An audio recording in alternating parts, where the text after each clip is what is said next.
Hit Season 2. So, could happen. We're going to jump into game number 5 right now on Frost between aLive and MC. Let's do it.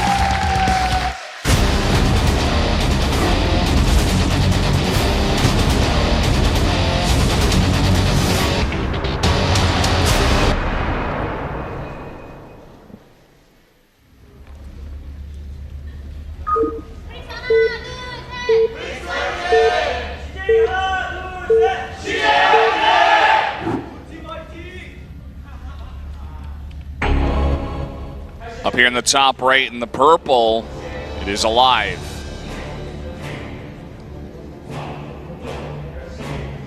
Oh, oops, that's me. I'm like just sitting here really thinking about build orders right now. I do this sometimes. I like zone out during intros because like I'm so used to Tasteless just generally hogging them all. Tasteless takes control. Yeah, you're such a kind I hand guy one to over allow you. me. Yeah. It's okay. You were doing well up until this. Yeah, one. I know. Yeah, I'm just like. And you use like the passion excuse as well. You're like, I have so much passion, I can't stop thinking about build orders. I think it's more because I'm just like a nerd that's like obsessed with things like that and like strategic choices and you know, I don't know.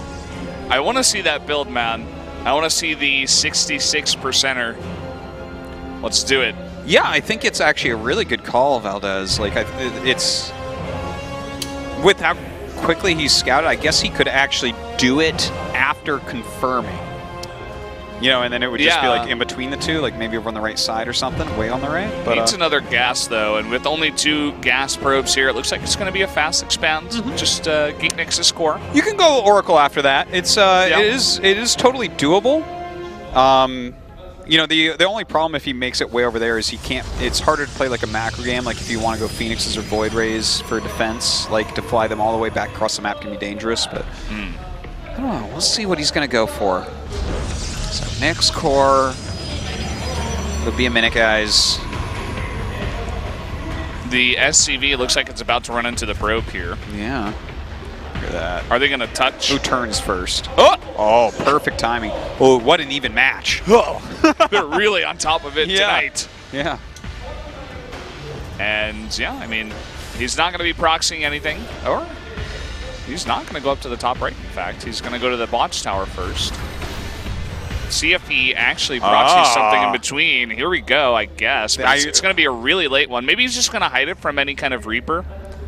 Take a weird path so he can try to get a scout in here. That's a good call. I think you could be right about that. Like you want to go on a randomized path in case he went Reaper because he saw your probe.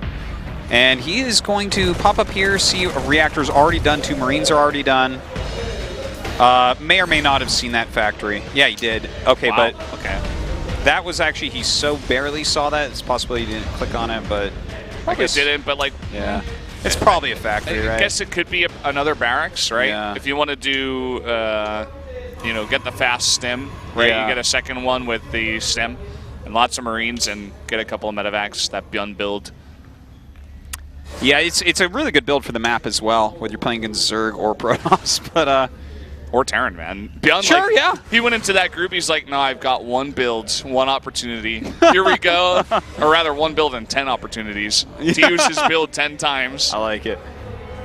And he did a great job with that. To get out in second, right behind aLive, actually. They were both in the same group. aLive crushed that group, man. What was it, 7-3 at the end? 7-3, yeah. Really well done. Bjorn was 6-4, and then Reality, I think. Or no, Reality was in a different one. I forget who it was. Deer barely making out the end. Deer. Well, this is not a good start here. No, it is not. Should have another Depto? No, he didn't make one. Okay, so he's going to have to use the Mothership Core. He does have an Oracle coming out, and he could clean the Marines with that as long as he kills one of them off here. Damages them a little bit. Just going to overcharge. There he goes. aLive is like, are you really not going to overcharge? Do I need to force you to do this? And he's actually going to go straight for the Marines. He's not even going to try to hide this Oracle. He's like, no, I just want to get Marine kills. They're out on the map. They're vulnerable. I might as well pick up easy stuff, right? Terrans are so good at defending Oracles anyways. This is a great move. Look at that. He's killed off all these Marines. What did these Marines gain? Not a whole hell of a lot. They poked at the pylon. That was it. The pylon already regained its shields. and the Oracle still lives, so it can come back again for some other damage, even though aLive knows it's out there. It can always get some bit of damage. There's a drop going straight for the main, though, of MC. Oh, Widowmine Marine drop coming in. He does have a second Oracle, so that is a detection that he can use. Okay, it's sitting right there. Drops one Widowmine. Very smart move. He's going to spread those Widowmines out. Going to this natural now. Oh, and he can just focus that down, and there it goes! So well done there by MC. Perfect defense so far. He's gotten literally 0 damage done. There's no damage. And he's killed off everything except that one mine. He's damaging the energy of the Oracle. That's what he's doing. Yeah, he made him use a bunch of Oracle energy. Oh, no. Oh, no.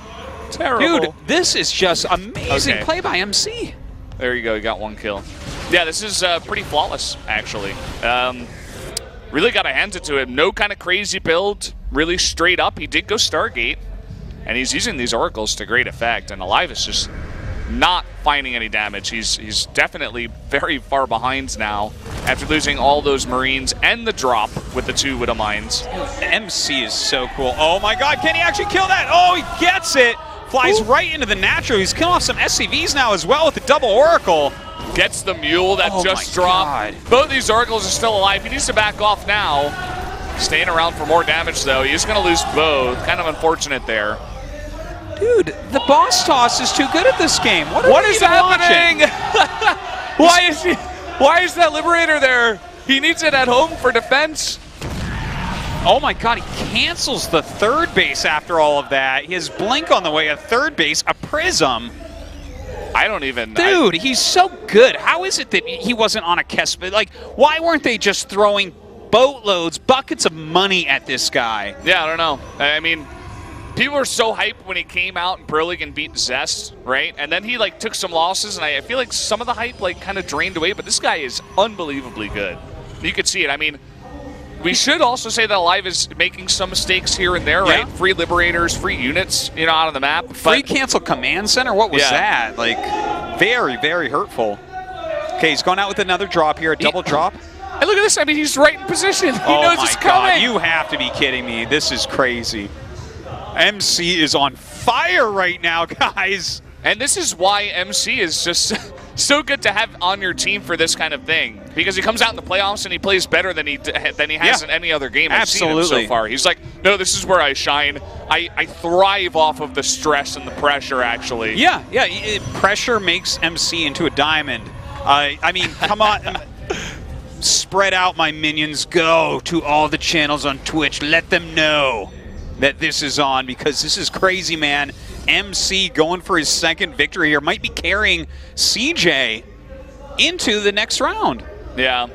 And the funny thing is that he could be even farther ahead if he didn't lose those Oracles. If he cleaned up some of the very small things, he could be top 3 Protoss at this point. I mean, just looking at the way that he's playing. He probably will be again. Like, how many times has he been? He's like the original champion Protoss. He's like the first, and then a couple of years later again, he's like, okay, here we go again. And this is a big drop. This is not going to get scouted this time. So MC is going to have to blink into the main here. Does he have his mothership core right there? He does, and the 3 pylon block. Look at this. He's got everything set so well. This is going to buy him a lot of time to get some units back. And here he comes. Blinks right up on top of everything.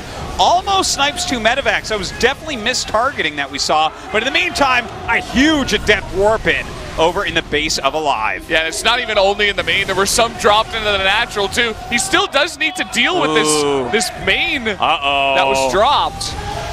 Dude, he messed up against this. He had a perfect opening against it, throwing down those overcharges and whatnot, but the Stalkers all dying off here. He's killing a lot of SCVs, which is making up for quite a bit, but he's losing valuable tech and units. This game is about to get really weird. I mean, finally the blink comes in now, and he snipes a couple of those medevacs, and he will clean this up. And at the same time, back at the base of aLive, he lost 20 SCVs, and even gets away with 4 adepts. Okay, that's kind of funny. He gets out with 4 adepts. Yeah. But in the meantime, we did have that Liberator really kind of ravage some of the probes, at least, at the natural base. He is on 3 bases. aLive finally going out to his additional base. And, the one Widowmine left over. I forgot that was even in there. So dealing some damage as well, but that probe count is still pretty healthy. As long as MC can micro well against this incoming army, he's in great shape, having far better economy right now. He needs to warp in a bunch of Adepts. Oh, here are the Adepts. Okay. I was like, where is Adepts? He just got Glaives. And how is aLive going to respond to this? He gets in the main, and he commits to the Shade. Another big drop in the main is aLive's choice. This could turn into some sort of weird half base trade scenario type game. This is a big army for aLive. He needs to do something. Oh, wow. Great Adept warping here with the Stalkers. I think he just has to pull back. He needs to get out of here. And those medevacs are so low. You're trying to blink underneath. It's not quite going to be enough. And at the same time, at the third base of MC, a lot of damage going down, but still Adepts in the main of aLive. This is crazy. Look at that. He actually has a bunch of units at that third base, come off quite a few probes as well. Both sides just destroying each other. Less than 30 SCVs, just over 30 probes. Another slugfest here. Oh, the blink underneath the medevacs. One is going to get into the main. There are some units here, and he will have a blink off cooldown in just a bit. He's going to be able to clean this one up without too much trouble, it looks like. Oh, the blink coming in here. Ooh, one more hit. Oh, this is crazy. Every unit counts right now. They've just hurt each other so much. And at the same time, the pressure coming in here from MC. He does have actually a bunch of sentries. He could just force field that. There it is. Yeah, that great move, and forces all these SCVs and a lot of fresh mules away. In fact, he might get this command center, and it really looks like he's going to. Yep, no SCVs there, no repair. And now he could even just back off. All the SCVs are over there. It looks like he does want to go for the attack still. Yeah, MC continuing to keep this advantage. Some nice force fields go off once again. And SCV's being pulled. MC looks like he's going to take it to match point here for CJ Entis. What a huge win here from the boss toss once again. The Widowmines get some shots, but it's not going to be enough. Oh man, MC showing that he is maybe the best pickup of the year for any team. Huge victory, GG. 2 in a row from the boss toss. And 1 win away is CJ from going on into the grand postseason. Look at that smile on MC. I love it. There you go. God, Starcraft needs MC, man. Oh, yeah, it does. Oh. I'm so glad we got him back. Yeah. He's here in Korea. He's all ours. What a dark time it was when he was just a streamer. Yeah. But look at him. He is back in full force in these Pro League playoffs, making a gigantic difference for his team. It's not Hero carrying them through these playoffs. Right now, it's MC. Different Protoss has rose once again. Not quite from the ashes. He's always been around. And he's doing such a fantastic job tonight. So, chills, dude. This is so awesome what we're watching. Okay. Are you bringing out Super as your final player? I think so. I think Captain Coach Valdez. I think Ragnarok gets the third. Well, actually, Ragnarok is on CJ. Yeah, okay. yeah. So for Afreeca, they have like Super, and they've got what? Bomber, Billowy Bomber. Symbol. I think it has to be Super. He's the only other player that's actually getting wins nowadays. It feels weird. It's a PvP against MC, who beat Zest like decently, consistently, right? But Super beats Zest as well. Yeah, so that's very true. This is actually going to be a sick PvP lineup. Totally, especially, well, it's Frozen Temple coming up next, and then New Gettysburg if we get there. So it's like, I mean, these games couldn't be any better. Yeah.